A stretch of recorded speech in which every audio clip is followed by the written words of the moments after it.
Chris Jones ydw i, cadeirydd Hub Cymru Africa, a dwi'n mynd i cadeirio sesiwn ma. Beth ni'n mynd i trio wneud heddi ydy trafod y rôl rhwngwladol Cymru yn arbennig yn y cyd-destun datblygiad rhwngwladol, ond hefyd ni'n hapus i edrych at pethau eraill. Mae ddeddf llesiant cenedlaethau dyfodol yn adnabod Cymru fel cenedl gyfrifol ar lefel byd-eang fel un o 7 nodau llesiant. Ond beth ydy hwn yn olygu am Llywodraeth Cymru, am cymdeithas sifil a hyd yn oed i fusnesau? Mae gen i pleser i groesawu eu penalwyr heddi i trafod rôl Cymru byd-eang a sut ni'n gallu chwarae rôl gyfrifol, sef Dr Amy Young, cyfarwyddwr cynhaliadaeth yn Brifysgol Bangor, a'r Gethin Rhys, swyddog polisi efo cytun.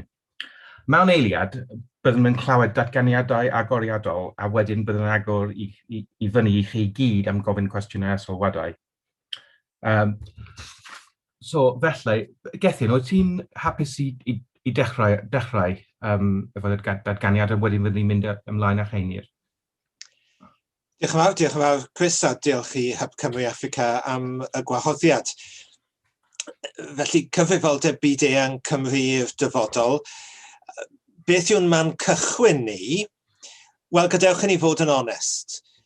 I ni'n byw mewn Cymru sydd wedi bod ac sydd o hyd yn anghyfrifol yn fyd-eang. Dyma wedi'r cyfan cryd y chwyldro diwydiannol ac yn enwedig y tanwydd ffosil nath i fwydo fe ac sydd bellach i ni'n gwybod yn dynistrio bywyd ar ein planed ni. Mae'n wlad sydd o hyd heddi yn defnyddio gwerth tua 2 blaned a hanner o adnoddau bob blwyddyn. Mae'n dibynnu'n union sydd ydych chi'n mesur ond o ddeiti hynny rhwng 2 a 3 planed bob blwyddyn y pen, ac sydd yn methu yn ei thargedau datgarboneiddio.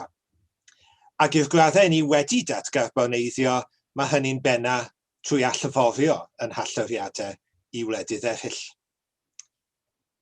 Ac yn ail, bu'n bynnag, ni'n rhan o fyd sydd dan fawd trefn economaidd sydd yn seiliedig ar ddefnyddio mwy a mwy o adnoddau'r ddaear, sy'n seiliedig mewn gwirionedd ar hunanoldeb a thrachwant fel y grymoedd sy'n gyrru datblygiad economaidd, ac sydd eto ar yr un pryd yn gadael mwyafrif i thigolion yn dlawd ac yn ddiymgeledd. Felly y cwestiwn i ni yw, oes modd i ni o leia fod yn fwy cyfrifol neu'n llai anghyfrifol o fewn y drefn andwyol hon?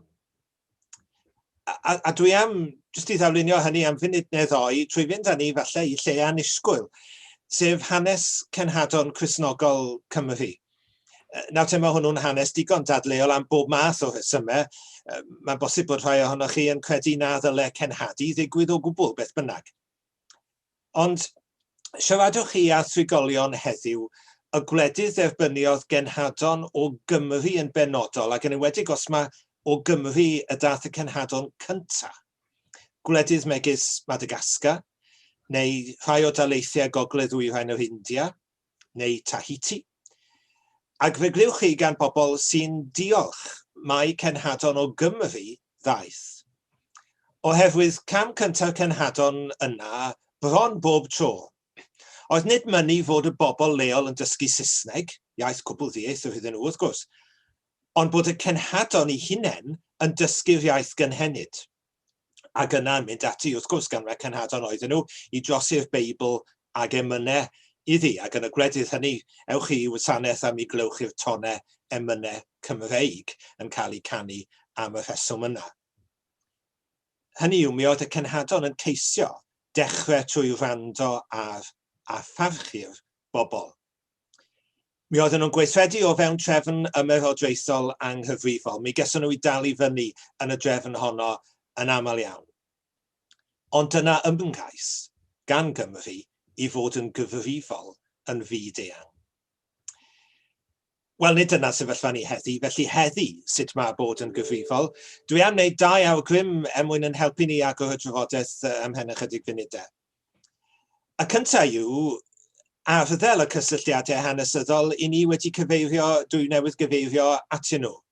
A fyddel y ffaith bod na wledydd mewn gwahanol fannau o gwmpas y byd sydd yn teimlo'n gynnes tuag at Gymru, sydd yn awyddus i gydweithio gyda ni am y rhesymau hanesyddol yna. A hefyd, ochr arall y geiniog, gwrando ar y cymunedau diaspora sydd yn byw yma yng Nghymru. Dysgu haith nhw yn llythrenol ac yn ffigurol. Enghraifft, os i ni am fod yn gyfrifol tuag at Syria neu Yemen ar hyn o bryd, wel, beth am i ni wrando ar y bobl o'r gwledydd hynny sydd wedi ymgartrefu yng Nghymru? Mae yna nifer go dda ohonyn nhw. Yn yr un modd o ran Ethiopia ac Eritrea, neu Pakistan a Bangladesh, neu Somalia sydd wedi bod yn y newyddion yn ystod y dyddiau diwetha yma, a mae ganddi gymuned diaspora hir hoedlog iawn yma yng Nghymru ers 2 ganrif o leia yma i Caerdydd. Mae yna gymaint o gysylltiadau byd-eang pwysig gan Gymru. Nid yn gymaint trwy sefydliadau, ond trwy bobl. Fe ddylen ni wrando a dysgu gan yn gilydd. A bydde hi'n braf gweld strategaeth rhyngwladol Llywodraeth Nesaf Cymru ar ôl yr etholiad yn gwneud mwy o ddefnydd o'r cysylltiadau hyn. Y cysylltiadau gan Gymru yn mynd dramor a'r cysylltiadau gan bobl o wledydd eraill yn dod i fyw fan hyn. A wedyn yn ail yn sgil hynny, ac yn y marn ni dim ond yn ail i hynny. Mae'n iawn fod Cymru yn arddel ein perthynas a'r sefydliadau rhyngwladol hynny sy'n hybu cyfrifoldeb byd-eang, yn enwedig falle sefydliadau sydd yn caniatáu i genhedloedd sydd ddim yn wladwriaethau ddod yn aelodau. Dwi'n ddiolchgar iawn fod Llywodraeth Bresennol Cymru wedi ymuno â Chynghrair Llywodraethau Economi Llesiant, y WeGo Alliance, gyda'r Alban Seland Newydd, Gwlad yr Iâ a'r Ffindir. Mae yna nifer go lew o sefydliadau rhyngwladol eraill. Byddai'n croesawu gwlad ac ganoledig fel Cymru i'w plith. Dyn ni ddim yn aelodau o nifer o sefydliadau yma. Mae holl gybol Brexit yn rhoi cyfle i ni wneud i arddel perthynas mewn ffordd wahanol gyda chenhedloedd ac iswladwriaethau ar draws y byd. Felly dyna 2 awgrym i gael y drafodaeth i gychwyn ar ôl i ni glywed gan Einir. Diolch, Chris. Diolch yn fawr, Gethin. Cwbl o pethau heriol fan yr 2 awgrym i symud ymlaen. Cychwyn helpus iawn. Gai trwy ti, Einir, am datganiad ti? Sorry, ti'n dal am mute. Brawddeg bwysica 2021 fel llynedd, chi ar mute.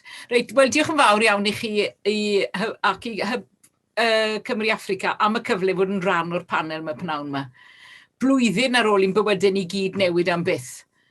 A mae'n ddigon posib taw ymarfer ar gyfer heriau enfawr eraill sydd ar y ffordd yw hwn. Yn y cyfamser, mae'r byd ni'n byw ynddo yn ymddangos yn fwy ranedig a xenophobig nag eriod. Mae drwy dybio pobl sydd yn wahanol i ni yn rhemp. Mae'n anodd gwybod y gwahaniaeth rhwng gwir a chelwydd. Mae Cymru gyfrifol yn fyd-eang yn un o 7 nodau llesiant Cymru yn y ddeddf llesfiant ni wedi clywed amdano'n barod. A mae yna gymaint o heriau i'w taclo, fel sy'n cael ei rhestru yn nodau llesiant y Cenhedloedd Unedig hefyd. A mae'r rheini'n cynnwys tlodi, newyn, iechyd a lles, addysg menywod yn benodol, cyfartaledd gender, dŵr glân a hylendid, ynni glân a fforddadwy, gwaith a twf economaidd, fydden ni yn dadlau nad twf i'r nod, fel nath Gethin Grybwyll. Diwydiant ac iseladaeth, lleihau anghyfartaledd, dinasoedd a chymunedau cynaladwy, cynnyrchu a defnyddio yn gyfrifol, hinsawdd, bywyd dan y dŵr, bywyd ar y tir, heddwch, cyfiawnder a sefydliadau cryf, a chreu partneriaethau ar gyfer y nodau yma. Sylwch yn rhestr y Cenhedloedd Unedig bod na ddim sôn am ddiwylliant, yn wahanol i nodau Cymru, lle mae Cymru lle mae'r Gymraeg yn ffynnu yn nod. Nawr mae Cymru a Llywodraeth Cymru yn brolio yn bod ni'n wlad ddwyieithog, ond dydy hynny ddim yn hollol wir. Mae siaradwyr Cymraeg yn gallu siarad Saesneg, ond dydy'r gwrthwyneb ddim bob amser yn wir. A fel ni wedi clywed gan Gethin, mae'r diaspora o lefydd eraill yn siarad ieithoedd eu hunain, a dyn ni ddim bob amser yn neud ymdrechion i ddysgu'r rheini. Nawr, fi wedi cael dydleion dir i fedi gyda beth llwch chi alw'n eco-warriors, sy'n ffrindiau i mi. A sgwrsio am ei diffyg parch a'i difaterwch at y Gymraeg. Ddim wedi trafferthu dysgu Cymraeg bod nhw wedi byw mae'r degawdau. A'i dadl nhw yw mae newid yn yr hinsawdd yw'r prif her sy'n enwebu fel dynoliaeth.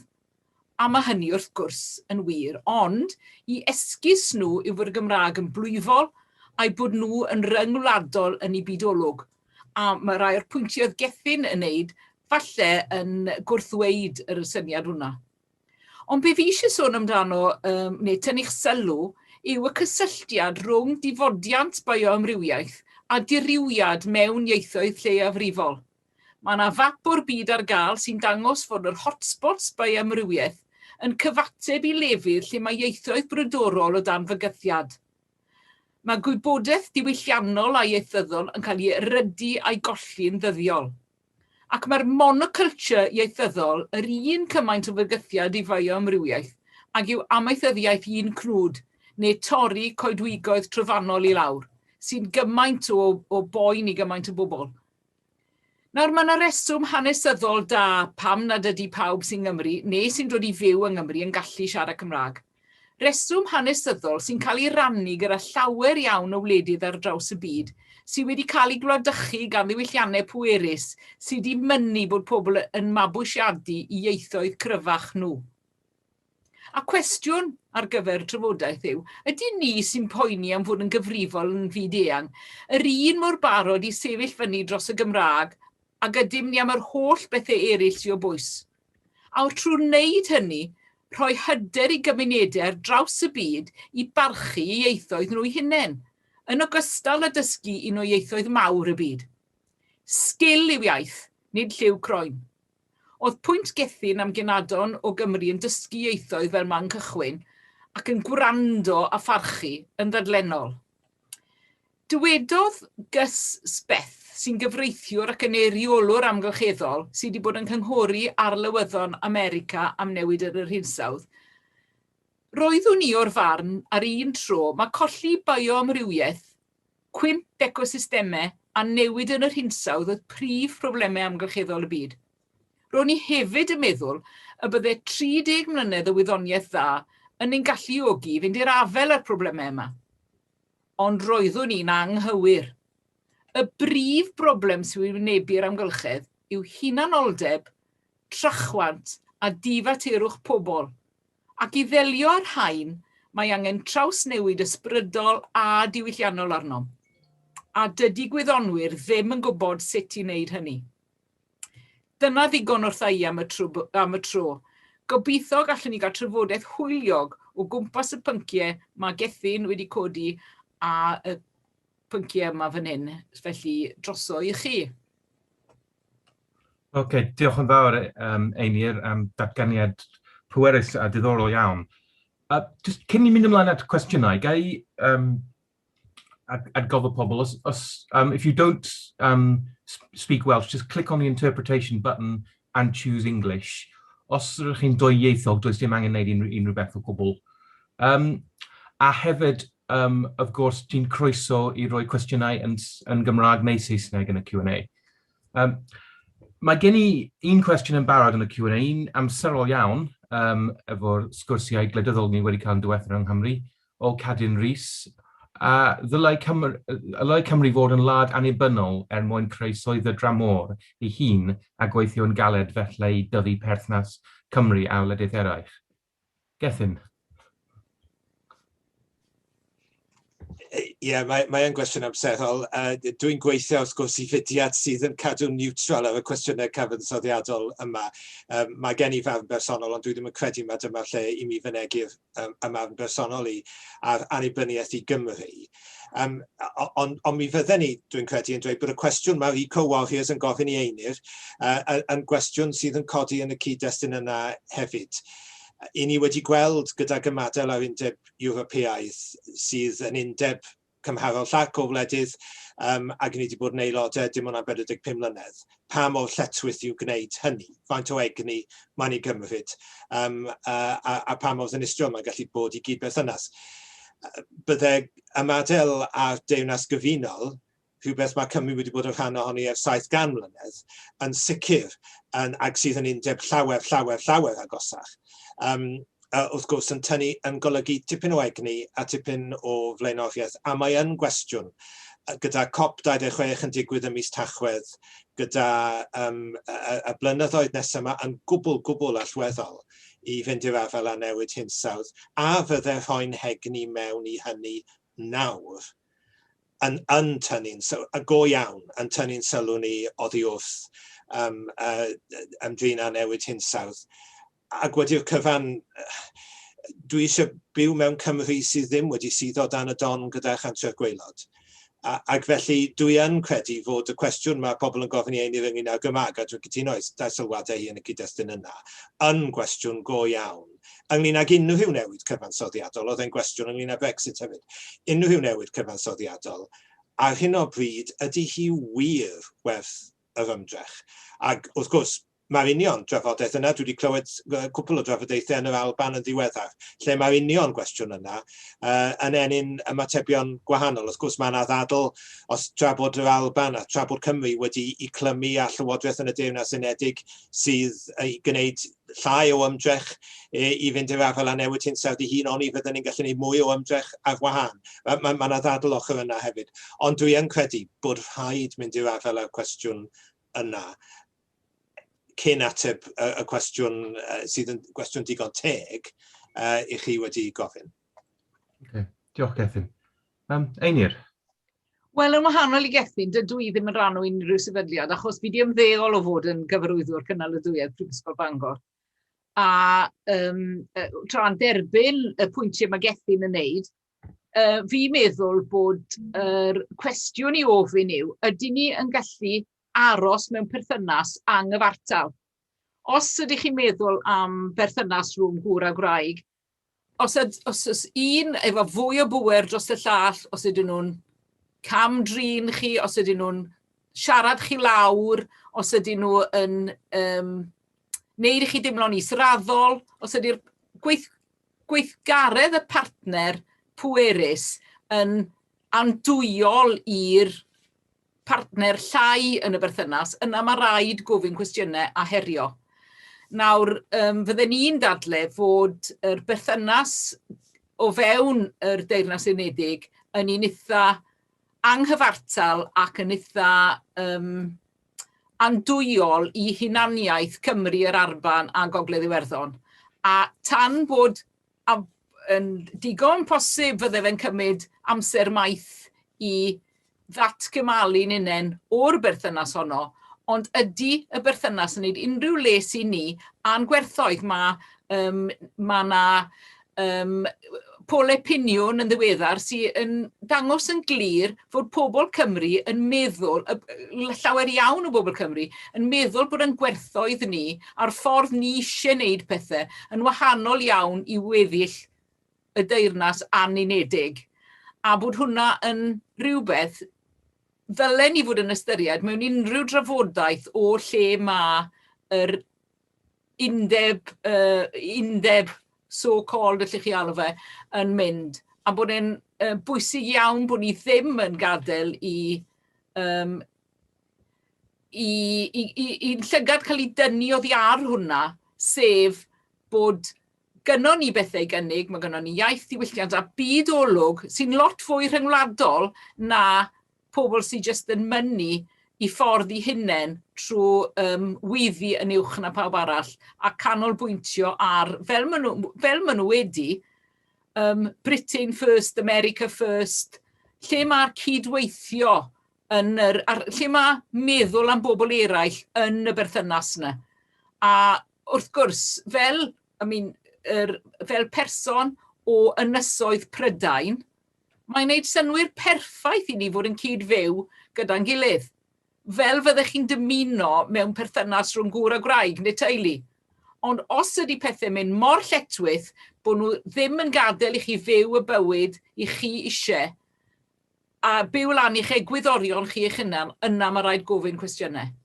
A fi'n meddwl, taw nid dewis Cymru fydd un y pen draw, bydd y dewis fydd naill i fod yn wangland a cael yn llyncu, neu weid digon yw digon, ni eisiau bod yn Gymru ryngwladol sy'n edrych mas ar y byd, nid yn dilyn y ffordd diweddar yma o feddwl yn Lloegr. Diolch, Einir.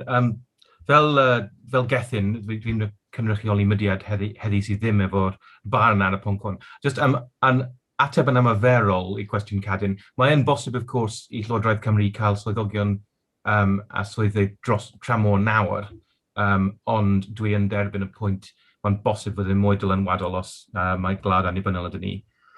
Mae gen i sawl cwestiwn gwahanol a diddorol iawn nawr.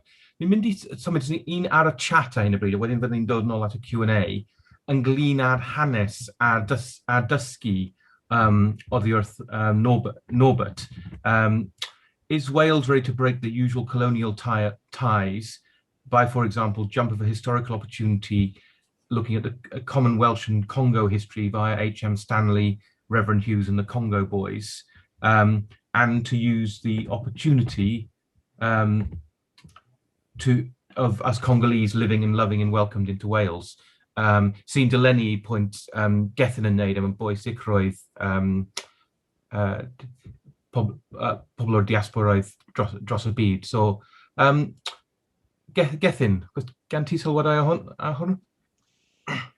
Ie, diolch i Norbert am y cwestiwn a diolch am ddod i'r gwebinar. Dyma union fath o bobl mae angen i ni fod yn trafod gyda nhw.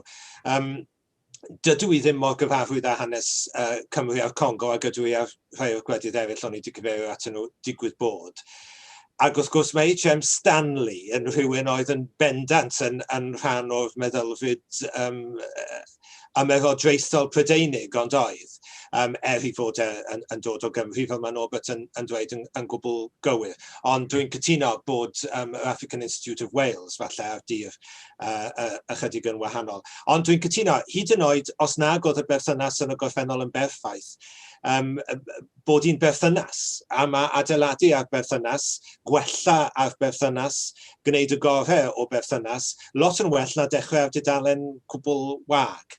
Mae'n un o'r puzzles i fi ynglyn â strategaeth ryngwladol bresennol Llywodraeth Cymru, fod cymaint o bwyslais ar arddel perthynas economaidd a gwledydd, ac felly wrth gwrs maen nhw'n edrych ar y gwledydd mwyaf cyfoethog, yn hytrach nag edrych ar y gwledydd hynny lle mae gyda ni gysylltiadau byw eisoes.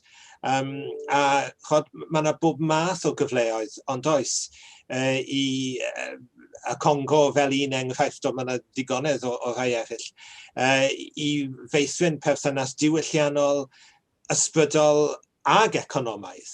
Dydw i ddim yn gyfarwydd â economi'r Congo i wybod beth yw'r cyfleoedd economaidd, ond mae'n hollol sicr bod na.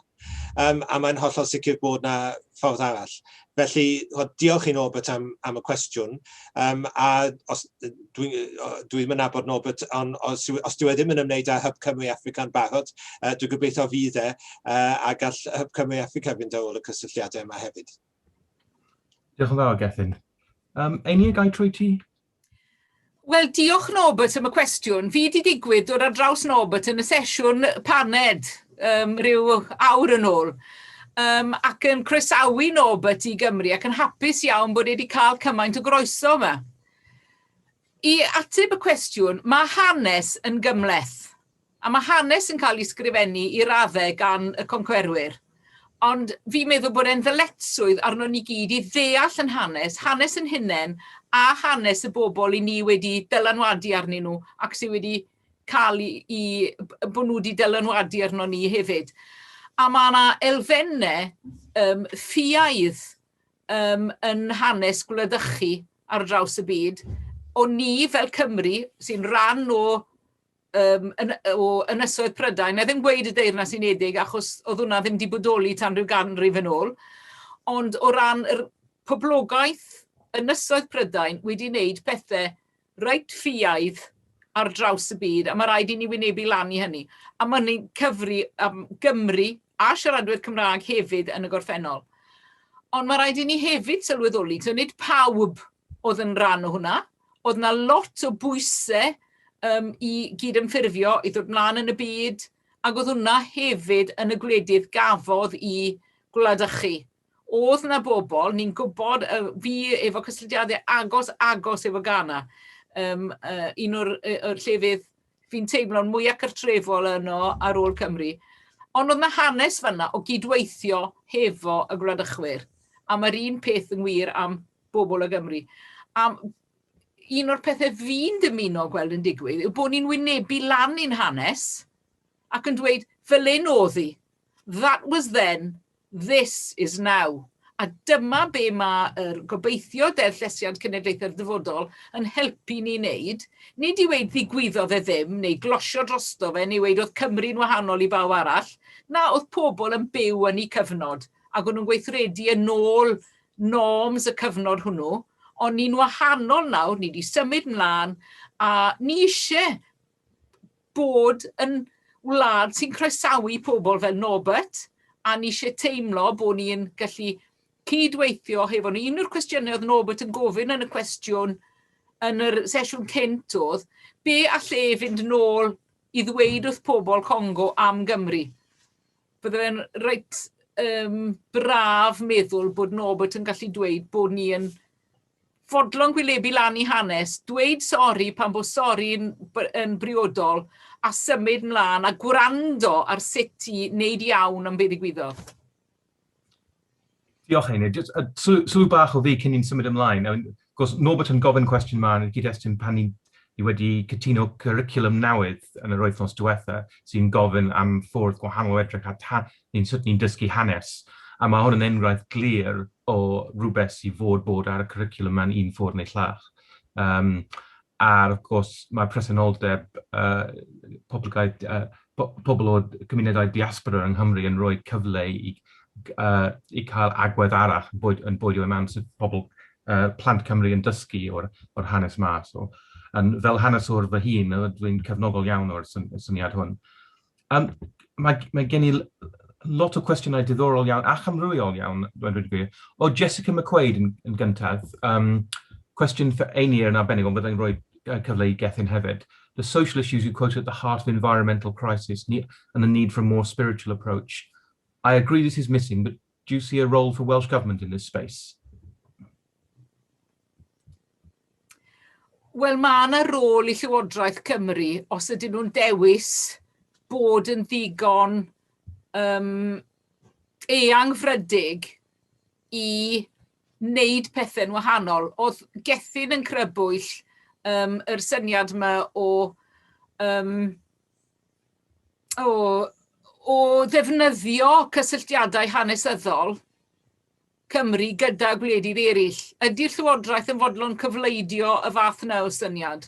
Yn bendant, mae lle gan Llywodraeth Cymru, maen nhw'n trio fydden ni'n meddwl, ond fi'n credu, barn personol fi yw bod Llywodraeth Cymru, fel pob Llywodraeth arall, yn ffocysu ychydig gormod falle ar economi a be mae pobl yn meddwl. Economi traddodiadol. Nawr, dwi ddim o'r dwp a meddwl bod yr economi ddim yn bwysig. Mae'r 4 pilar cynaladwyedd, economi, cymdeithas, diwylliant a'r amgylchedd, yn bedair coes i'r un ford. Ac os oes un coes yn fyrrach na'r llall, dydy'r celfigyn ddim yn gweithio fel ford go iawn. Mae pethau'n llithro off. A be fi'n poeni yw, oherwydd bod llywodraethau yn cael ei ethol dros gyfnodau byr, mae shelf life gwleidyddion yn fyr. A mae rhaid iddyn nhw i blesio i etholwyr. A ni'n gwybod beth ddigwyddodd gyda Brexit, ni'n gwybod mae pobl yn feddwl, mae hwnna'n dylanwadu ar pa mor hyderus a pa mor benderfynol mae Llywodraeth yn gallu bod. So mae gynna i gydymdeimlad hefo gwleidyddion, falle bod nhw yn calon, yn eu calonau, yn gwybod bod eisiau bod yn fwy mentrus ac yn fwy dewr, ond falle bod nhw'n cael ei dal nôl. So yn bendant mae yna le i Lywodraeth. A fel oedd Gethin yn gweud ynghynt, mae ymuno gyda gwledydd llai fel yr WIGO gobeithio mynd i helpu hefo hwnna i i ddod i'r trwch y boblogaeth bod ffordd i wneud yr economi mewn ffordd gwahanol. Bod dim rhaid i ni i weithredu fel ni wedi bod yn gweithredu gynt. Diolch yn fawr, Einir. Gethin oes gan ti sylwadau hwnna? Oes, dwi'n cytuno â phopeth mae Einir wedi dweud. Mae'r pethau yma wedi plethu i'w gilydd a does dim modd i dadblethu nhw. Ac wrth gwrs dwi'n deall pam bod cynllunio polisi chi'n cael penod ar hyn a penod ar llall ac yn meddwl ar wahân. Ond dyw pobl ddim yn byw bywyd economaidd a wedyn yn mynd adre'n y nos i fyw bywyd diwylliannol. Nid dyna yw bywyd. Mae'r pethau yma i bob un ohono ni yn plethu drwy gilydd. A mae strategaeth rhyngwladol presennol Llywodraeth Cymru, dwi'n credu, nid yn unig yn pwysleisio'r economi ormod ac yn ceisio dadblethu'r economi oddi wrth beth eraill, ond ddim yn gweld y cyfleoedd, y pethau allwn ni gyfrannu i'r byd. Mae'n sôn lot bod Cymru'n wlad dwyieithog, dwi'n falch bod hi'n sôn am hynny, ond dwi ddim yn cymryd y cam nesaf i ofyn be mae hynny'n olygu. Hynny yw, be mae hynny'n olygu wrth bod ni'n ymwneud â gwledydd dwyieithog, tairieithog, amlieithog eraill. Ac os cael cydio hynny yn y sylw nes di, Chris, ynglyn â'r cwricwlwm newydd a'r cyfleoedd sydd yn hwnnw, a dwi'n cytuno bod yna gyfleoedd mawr yn hwnnw. O'n i'n cael sgwrs yn un o'r cyfarfodydd cwricwlwm cyn Covid, pan o'n i'n gallu cwrdd â phobl, gyda llywodraethwr mewn ysgol, lle oedd yna nifer go dda o deuluoedd Romani yn mynychu'r ysgol. Ac oedd e'n cwyno am y rheidrwydd i gyflwyno Gymraeg, a dweud, wel, mae'n digon anodd cael rhain i siarad Saesneg, achos maen nhw'n siarad iaith arall gartre. A fyne'n dweud, wel, dwi'n deall y pwynt, ond mae'r plant yna felly yn dod i mewn i'r ysgol gyda chysyniadau pwysig iawn, megis maen nhw'n gwybod shwt i gyfieithu. Maen nhw'n gwneud e'n naturiol, yn ddifeddwl, bob dydd.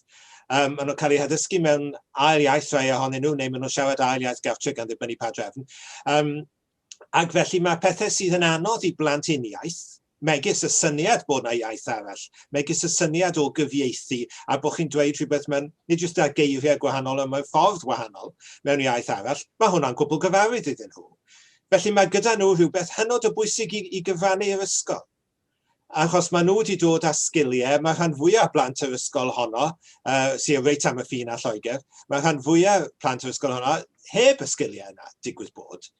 Nawr sef byddai'n wahanol ym Mhen Llŷn, ond yn yr ysgol yna, mi oedd y plant Romani a rhywbeth i'w gynnig, ond nhw'n cael eu gweld fel problem, achos bod nhw'n wahanol. Ac falle bod ni ar y lefel byd-eang yn dueddol yn gwneud yr un peth i ni'n hunain. I ni'n gweld yn hunain fel problem, yn hytrach na gweld bod gyda ni rhywbeth i'w gynnig. A mae beth sydd gyda ni i'w gynnig yn wahanol i beth sydd gan genhedloedd eraill i gynnig, achos bod ni'n genedl wahanol. Ac dwi'n credu bod angen i Lywodraeth Cymru, dwi'n cytuno gyda Einir, fod yn fwy ewn i gymryd y cam nesaf yna. Nid yn unig i nodi beth sy'n wahanol am Gymru, ond dweud, felly, mae hyn yn rhywbeth sydd gyda ni i gyfrannu'r byd. Mae yna wledydd eraill sydd ag anghenion ieithyddol er enghraifft. Ac jyst i rhoi un enghraifft sy'n cydio nôl y bywyd sy'n Madagascar. O'n i'n weinidog yn y 90au a'r gapel oedd wedi yn y 50au, 1950au, wedi danfon cenad o Gymru i Madagascar yn y traddodiad yna i fod yn brif athrawes mewn ysgol. Ac roedd y Llywodraethwyr wedi rhoi sac i'r brif athrawes flaenorol, achos roedd hi yn defnyddio Falagaseg, ac roedden nhw eisiau i'r ysgol dysgu trwy gyfrwng y Ffrangeg. A dyma nhw'n penodi, meddwl beth sy'n eisiau gwneud yw penodi rhywun o Brydain, a bydd hi'n cael gafel ar hyn i gyd, a bydd hi'n sicrhau bod nhw'n siarad Ffrangeg gyda Saesneg yn ei ail iaith, a ddim yn siarad o Falagaseg. Ond Cymraes Gymraeg oedd Gwynedd, a mi be nath hi oedd troi yr ysgol yn ysgol cyfrwng Malagaseg. A mae addysg o hyd ym Madagascar, yn enwedig pan mae dan nawr yr eglwys, trwy gyfrwng y Falagaseg gyntaf, gyda'r Ffrangeg yn cael ei chyflwyno, yn debyg iawn i beth sydd gyda ni erbyn hyn yng Nghymru. Mae gyda ni bethau i'w cynnig i wledydd eraill, sydd ag anghenion, dyn nhw byth yn mynd i fod yr un fath, ond sydd yn debyg. A mi ddylen ni fod yn fwy hyderus yn hynny, tra ar yr un pryd, wrth gwrs, yn bod yn ostyngedig i ddysgu gan y gwledydd eraill sydd â pethau i'w cynnig i ni mae angen i ni ddysgu. Ocê. Diolch yn fawr, Gethin. Right, ni'n mynd i newid pwnc tipyn bach nawr. Mae gen i cwestiwn o Eluned Haf ynglyn â'r rôl y llysgened Brydain i cenedlaethoedd unedig sy'n siarad Cymraeg. Yn wneud i ni baradwy ar gyfer degawd ieithoedd brodorol UNESCO.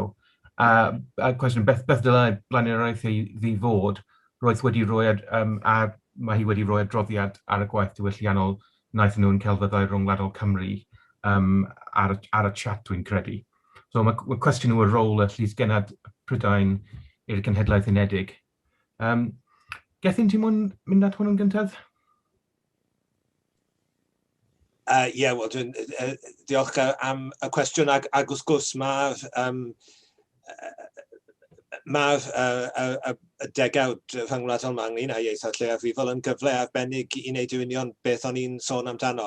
Mae'n drenu bod y webinar ddim yn caniatáu Eluned dweud mwy wrthon ni ar Zoom, ond achos dydw i ddim yn gwybod rhyw lawer am y fenter arbennig hon, ond diolch Eluned am dynnu sylw ati. A mae'n swnio union math o beth o'n i'n cyfeirio ato fe. Felly diolch. Diolch. Einir? Wel, fel Gethin, fi'n gresynu bod ni'n cael clywed mwy yn uniongyrchol gan Eluned Haf, nid gan rhywun fel fi sy'n gwybod lot llai na hi. Ond bysen ni yn meddwl bod cyfraniad y llysgenad sy'n gallu siarad Cymraeg yn ogystal â Saesneg yn rhugl iawn. A fi'n credu bod hyn yn un o gyfrinachau pwysig Cymru, sef bod ni hefyd yn gallu siarad Saesneg yma iawn. A fi'n meddwl bod e'n bwysig i'r llysgenad yma i wneud yn glir taw sgil i'w iaith, nid lliw croen. Mae yna lot fawr o bobl sy'n ond yn gallu siarad Saesneg, a fi'n credu bod e'n wir am bobl sy'n dim ond yn gallu siarad Sbaeneg hefyd, neu ryw iaith gryf iawn. Bod iaith yn cynnig ffenest arall i'r byd. Fi'n credu bod chi wedi crybwyll yn Gethin bod yr pobl, plant o gefndiroedd lle maen nhw'n siarad ieithoedd gwahanol gartre yn gwybod sut i drin iaith yn well na pobl sy'n ond yn siarad un iaith. A mae y fwyau ieithoedd sydd gynnach chi'r gorau gyd, mae fel cael fwy o ffenestri yn eich tŷ. Mae chi'n cyfri'n wahanol, mae yna llwyth o bethau chi'n neud yn wahanol mewn mwy nag un iaith. A fi'n credu bod e'n bwysig bod rhywun sy'n wedi cael ei dwyn i fyny yn hollol ddwyieithog, achos enghraifft fi ddim yn ystyried fy hun yn ail iaith Saesneg. Dysges i Saesneg mewn wythnos yn yr ysbyty pan o'n i'n 5. A fi eriod wedi ystyried fy hun yn methu siarad Saesneg ers ni. Fi'n siŵr gymoedd e flynyddoedd i fi ddod yn gwbl rugl, ond ni wedi cael ein codi fyny efo 2 iaith sy'n digon cyfartal ac ni'n gallu defnyddio nhw fel ffenestri un tai ac sy'n helpu ni i weld y byd mewn ffyrdd gwahanol ac yn rhoi fwy o empathi i ni. A fi'n siŵr bod y llysgenad yma gobeithio yn gallu defnyddio hwnna i roi hyder i bobl sy'n dod o lefydd efo ieithoedd llai pwerus na Saesneg a Ffrangeg a Sbaeneg a Mandarin a beth bynnag yw prif ieithoedd sectorau o'r byd, a gweud edrychwch, dydy'r ffaith bod nhw'n siarad iaith lleiafrifol ddim yn meddwl bod nhw'n israddol, maen nhw actually efo sgil uwch na chi sy'n ond yn siarad un iaith. Maen nhw'n gallu siarad 2 tair. O'n i yn Ghana rhyw 10 mlynedd yn ôl, wel, yr enghraifft o 10 mlynedd yn ôl, oedd gyda i gyrwr, ath fi angwr trwy Ghana, ac oedd e'n gallu siarad 5 gwahanol iaith, a mecanic oedd e. Come on, mae wneud ffwdan bod chi'n goffo dysgu iaith arall a bod e'n cael ei stwffio lawr eich gwddwg chi, yn nonsens llwyr. A fi'n credu gobeithio, sori Eluned Haf, ond dwi'n gwybod hanes yr llysgenad yma, ond gobeithio tynnu'r fath o beth bydd yr unigolyn yn gallu wneud. Chymod, come on, tyfwch lan pawb, iaith, ieithoedd, bydolwg, gadewch chi ni ddathlu nhw go iawn a roed y statws iddyn nhw sy'n angen. Diolch Einir. Yn symud ymlaen nawr at cwestiwn Jill Peace, sy'n dylenni sylwadau Gethin cynt ynglyn â'r gwaith y Cyngrau a Llywodraethau Economi Lles. So, would Wales be better served to make links with countries of the same size? These could potentially be a more more partnership or collaboration of equals. Gethin? Ie, dwi'n cytuno gyda Jill. Ac wrth gwrs, mae gyda ni, beth bynnag chi'n meddwl am y Deyrnas Unedig, fe o'n i'n trafod foment yn ôl. Mae gyda ni fantais, gallwn ni gael y ddoi beth, ond gallwn ni. Achos mae'r Deyrnas Unedig yn naturiol yn dueddol o ymwneud â gwledydd o'r un maint a hi. Felly, gwledydd mwyaf a mwyaf datblygedig yn economaidd. Dyn ni ddim yn colli'r berthynas yna trwy Brydain, trwy wneud yn perthynas yn hunain, gyda'r gwledydd sy'n debycach i ni, enghraifft o ran maint, neu fel ni wedi bod yn trafod o ran diwylliant ag iaith. Felly, ydw, dwi'n cytuno gyda Jill, a dyna be fyddai'r Sais yn ei alw'n value added, yn dyfe, y gallwn ni ychwanegu, nid yn unig at yn perthynas ni fel Cymru, ond at berthynas gwledydd Prydain. Yn debyg i'r hyn o Eluned yn gofyn, yn dyfe. Mi allwn ni, mae gyda ni rôl i ni'n rhan o Prydain, gwell gwaith, ond mi ydyn ni yn rhan o Prydain. Ac felly mae gyda ni rhywbeth i gynnig i Prydain, yn ogystal â bod gan Prydain mewn rhai o leia rhywbeth i gynnig i ni. Ac felly, ie, dwi'n cytuno gyda Jill, dyma un o'n rolau ni, dwi'n credu, ar yn rhan yn hunain, ac ar rhan Prydain, yw ymwneud â gwledydd gyda rhwng 4 miliwn o boblogaeth. Diolch, Gethin. Einir? Fi'n meddwl allai ychwanegu llawer ar hwnna yn bendant, dyna'r ffordd ymlaen. Achos mae hefyd yn atgyfnerthu i boblogaeth Cymru bod ni'n wlad o 3 miliwn o bobl fel llefydd eraill yn y byd sydd efo rhywbeth i ddweud, a rhywbeth i gyfrannu, a rhywbeth i ddysgu gan bobl yr un maint yn ni. Dydy mawr ddim bob tro yr peth gorau. Small is beautiful. A os unrhyw un sy'n meddwl bod chi'n rhy fach heb dreulio noson yng Nghwmni Mosquito. Ie, mae gen i cofod treulio noson efo Cwmni Mosquito. Ie, so falle mae meddwl yn ôl i un o sylw Gethin, y cwestiwn ydy Brydain yn hapus i derbyn cyfraniad Cymru. Gyda hyn y bryd, dwi ddim teimlo mor agor ar oedd ni. Cwestiwn o'r anonymous attendee sy'n diddorol ynglyn ar y cynhadlaeth yma. The sector is going through a transition that is for the better, and in Wales we decided to change the language we use, which includes changing the summit from International Development to Global Solidarity Summit. What do you think of these changes and what values do you think should underpin this shift? Einir? Fi methu cytuno mwy. Fi'n meddwl bod e'n gam i'r cyfeiriad cywir. Fi di dweud ers blynyddoedd bod yr agwedd o ni yn helpu nhw yn un afiach. Na, ni gyd yn hyn gyda'n gilydd, a ni'n gallu dysgu yn ogystal a helpu. A mae'r newid yn y ffocws fi'n credu yn dangos hwnna. Mae yna, fel rhan o'r hanes o'n i'n trafod ynghynt, mae yna un o'r pethau fydd handi drafod really, yw unconscious bias, a sut ni wedi cael yn wairo fyny i feddwl, a ni wedi cael yn wairio fyny i feddwl bod ni yn helpu pobl eraill. Ni yn freintiedig. Ond mae tlodi yn gallu fod yn rhywbeth heblaw tlodi economaidd a tlodi ariannol. A mae yna, fi'n cofio, ys gyna i ddim plant. A fi'n treulio lot fawr amser mewn llefydd, mewn pentrefi yn Affrica, lle oedd pobl yn cymryd treni arno fi, achos bod gyna i ddim plant. Ac eto nhw'n yn eu carpiau, os chi'n edrych arno nhw trwy llygad ni, nhw oedd yn dlawd, ond nhw'n edrych trwy llygad nhw a fi oedd yn dlawd. A felly mae yna yn bendant dadl enfawr dros canmolch i'r cymylau am newid hwnna, fel bod ni ddim yn cael yn gweld fel y bobl sy'n roed pethau i bobl eraill, ond bod ni yna gyda'n gilydd, ni gyd yn yr un cwch yn cydweithio. Ar hyn o bryd, ni gyd yn yr un storm, ond ddim yn yr un cwch, achos mae cychod rai pobl o well safon a cychod pobl eraill. Ond y syniad yw bod ni gyd yn y storm gyda'n gilydd, yn cydweithio ac yn cydhelpu gael allan o i daclo newid yn yr hinsawdd ag ati. Diolch. Oes gen ti rhywbeth i ychwanegu, Gethin?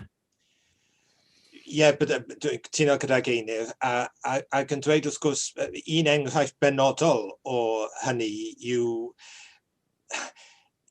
i ni wedi bod yn meddwl yn bod ni yn helpu pobl frodorol, y bobl ddechreuodd einir drwy sôn amdanyn nhw rhyw hanner awr yn ôl, yn economaidd ac mewn gwahanol ffyrdd. Mi oedd y cenhadon yn meddwl bod nhw'n helpu nhw drwy fynd â Christnogaeth atyn nhw yn yr un ffordd. Ond wrth gwrs y gwir yw gyda'r argyfwng bioamrywiaeth yn ogystal â'r argyfwng hinsawdd, mae angen help y bobl frodorol yna arno ni, bobl bach. Maen nhw'n gwybod ers miloedd o flynyddoedd sut i fyw mewn llawer gwell cytgord a'i hamgylchedd nag i ni. I ni wedi colli'r ddawn yna os buodd e gyda ni erioed. A mae angen y bobl yna i'n datblygu ni, ond nid yn datblygu ni trwy cynyddu'n GDP ni, ond datblygu yn gallu ni i gyd fyw gyda'r ddaear hon. Ac felly yn hollol, i ni mewn angen, yn ogystal â gyda phethau i gynnig i'r byd. OK, diolch. Os ni'n meddwl yn ôl i'r cwestiwn gyntaf, oedd yn trafod am y potensial y Cymru bod yn annibynnol a pa gwahaniaeth fydd yn wneud.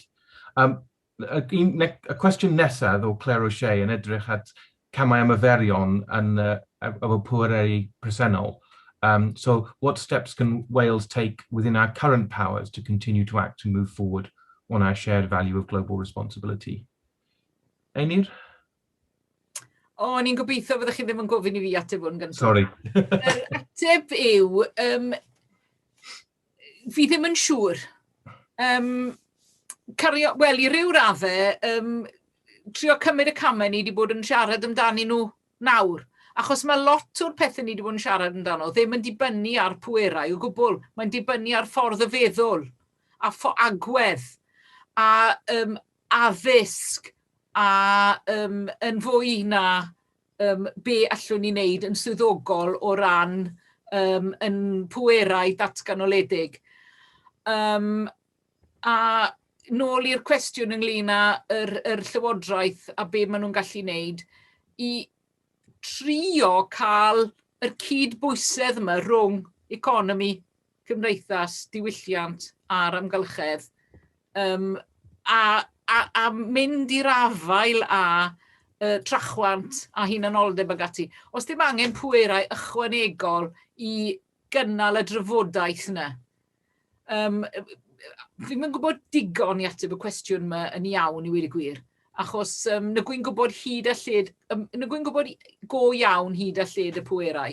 Ond fi'n meddwl bod hefyd rhaid i ni fod yn ofalus bod ni ddim yn trio stwffio'n hunain ar y byd yn yr un ffordd am o the best in the world y hyn a'r llall. Chymod, mae'n well i ganolbwyntio ar fod yn ni'n hunain, a mae bod yn ni'n hunain yn cynnwys bod yn gyfrifol yn ryngwladol, yn ogystal â'r 6 nod arall. Sori, ateb anigonol. Okay. Diolch. Gethin? Dwi'n credu bod ni wedi gosod sylfaen yma yng Nghymru trwy'r deddf llesiant cenedlaethau'r dyfodol. I ni'n siarad lot am y ddeddf, ond ni'n gweithredu hi lot llai. Mae yna dipyn o ffordd i fynd i weithredu'r ddeddf honno fel ag y mae. Dwi'n gweld mae rhai pleidiau gwleidyddol yn dechrau sôn am newid y ddeddf ac yn y blaen. Dwi'n credu mae'r peth gorau allan ni wneud yn y Senedd nesaf yw gweithredu'r ddeddf yna. Fel ag mae o fewn yn pwerau ni, mae ar y llyfr statud, mae'r gwaith yna o'i datblygu hi wedi gwneud, ond mae angen i ni wir gweld oes modd i ni gynnal llywodraeth gyda pa bynnag bwerau sydd ganddi.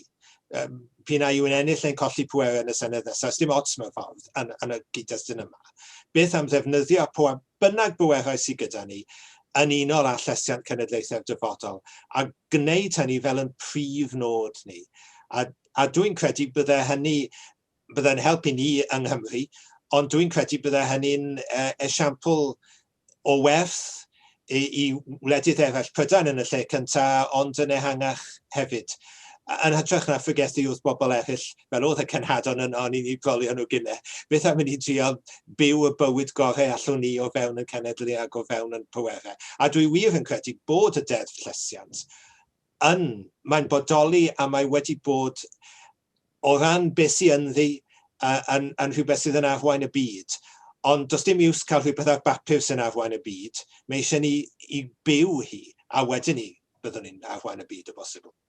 Fi'n cytuno gyda chi'n llwyr Gethin, so diolch am ychwanegu yna.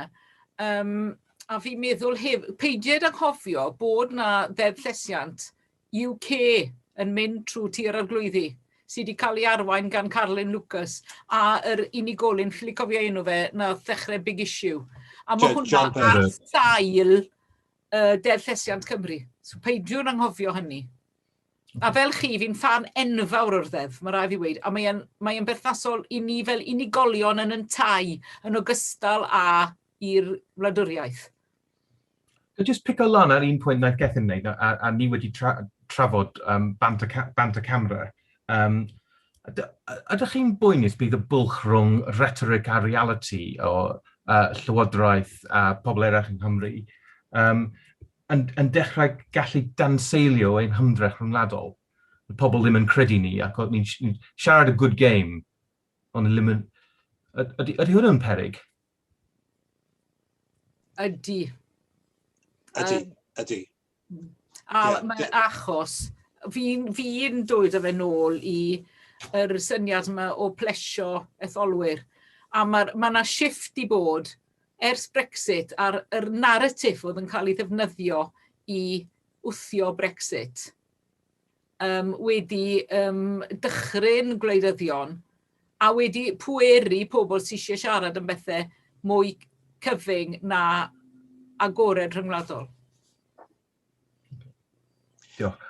Mae adroddiad diweddar o Sophie Howe ar y 5 mlynedd cyntaf o ddeddf llesiant yn gwneud y pwynt yma drosodd a throsodd bod yna fwlch gweithredu rhwng yr hyn sydd yn neddfe Cymru a'r hyn sydd wir yn digwydd, nid dim ond y ddeddf llesiant ei hun, ond y ddeddf gwasanaethau cymdeithasol, a mae yna berygl yn y ddeddf cwricwlwm hefyd, a byddwn ni'n gweld yr un math o batrwm.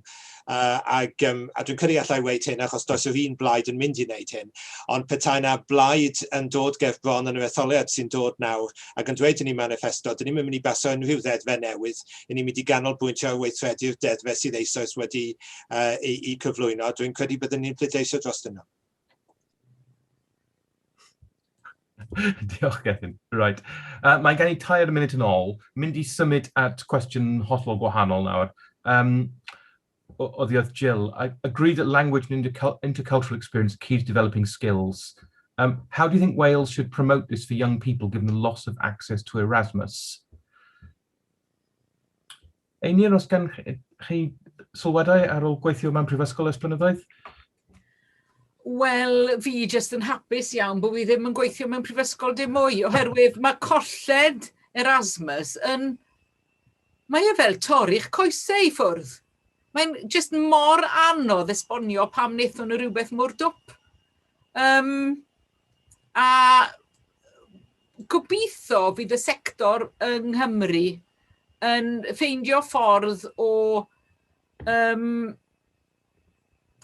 ar lefel lleol cael y drafodaeth am the interconnectedness of all things a dilyn the complexity theories ar lefel prifysgolion beth bynnag. Fi'n credu bod ni'n rhy gynnar i weid be ddaw yn lle Erasmus. Wrth gwrs bydd angen brwydro i gael rhywbeth yn debyg i Erasmus, ond fydd e'n anodd.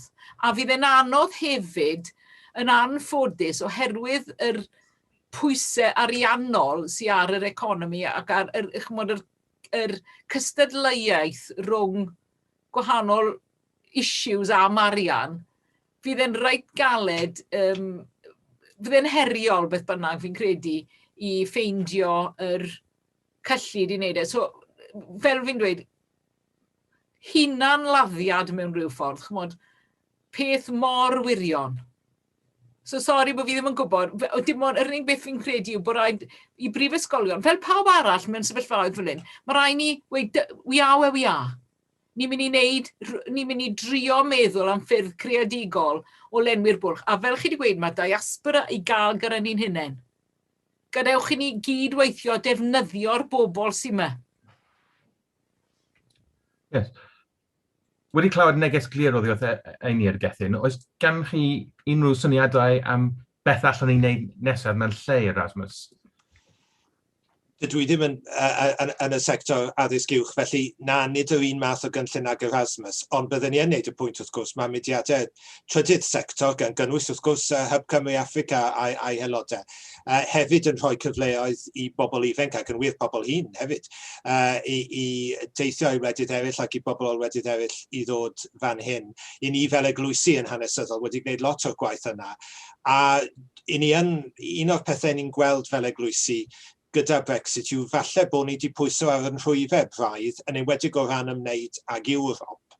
I ni wedi bod yn dueddol i adael i'r berthynas yn yr Undeb Ewropeaidd wneud y gwaith drosto ni. Ac un o'r pethau ni yn gobeithio byddwn ni'n gwneud, ond hefyd y trydydd sector ehangach, yw ailgydio, enghraifft, yn yr holl efeillio sydd rhwng trefi a dinasoedd Cymru gyda trefi a dinasoedd ar gyfandir Ewrop. Mae rhai o'r cysylltiadau yna wedi breio'n ofnadwy dros y blynyddoedd, achos wrth gwrs, doedd dim rhaid i chi efeillio mwyn teithio nôl ymlaen, oedd pawb yn gallu gwneud e'n rhydd, ond bod yr arian gyda nhw, beth bynnag. A falle bod angen i ni ailafel yn rhai o'r cysylltiadau yna. Fydd hynny ddim yn lle Erasmus, fydd e ddim yn achos mae hwnna'n rhywbeth mwy cymhleth a strwythuredig, ond o leia bydd e'n adfer rhai o'r cyfleoedd yna.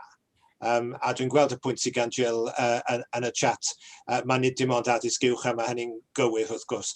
Wel, yn enwedig y pethau sydd tu allan i addysg ffurfiol, falle bod na rôl gan y trydydd sector fan hyn ac mewn gwledydd eraill i hybu cysylltiadau fydde fel arall wedi digwydd trwy gynlluniau yr Undeb Ewropeaidd. Diolch yn fawr, Gethin. Yn anffodus, ni wedi cyrraedd 2 gloch, mae sesiwn yn gorffen nawr. Gai gorffen gan diolchu Einir a Gethin eu cyfraniadau, wedi bod yn siarad yn parhaol am awr, wedi cael llawer o pwnciau gwahanol yn taflu atyn nhw. Diolch am y sylwadau diddorol iawn. A diolch hefyd i chi gyd am gofyn cwestiynau bwysig a heriol. Na jyst pasio draw i Peter sydd efo cwpl o sylwadau i wneud ynglyn â'r gweddill y cynhadledd. Diolch Chris, a diolch yn fawr i'n panel am ddigwyddiad ffantastig. Cyn i ddweud hwyl fawr, hoffwn atgoffa pawb sydd wedi cymryd rhan, byddwn yn gwerthfawrogi eich adborth ar ddigwyddiad heddiw'n fawr. Mae'r adborth hwn yn ein helpu ni wella ac i aros yn ymatebol i anghenion cymuned Cymru ac Africa. Felly, cliciwch ar y ddolen Google Forms yn y bocs chat a fyddwn ni'n hollol gwerthfawrogi eich adborth. Diolch i panelwyr a diolch am ymuno a hwyl fawr am y tro. Diolch.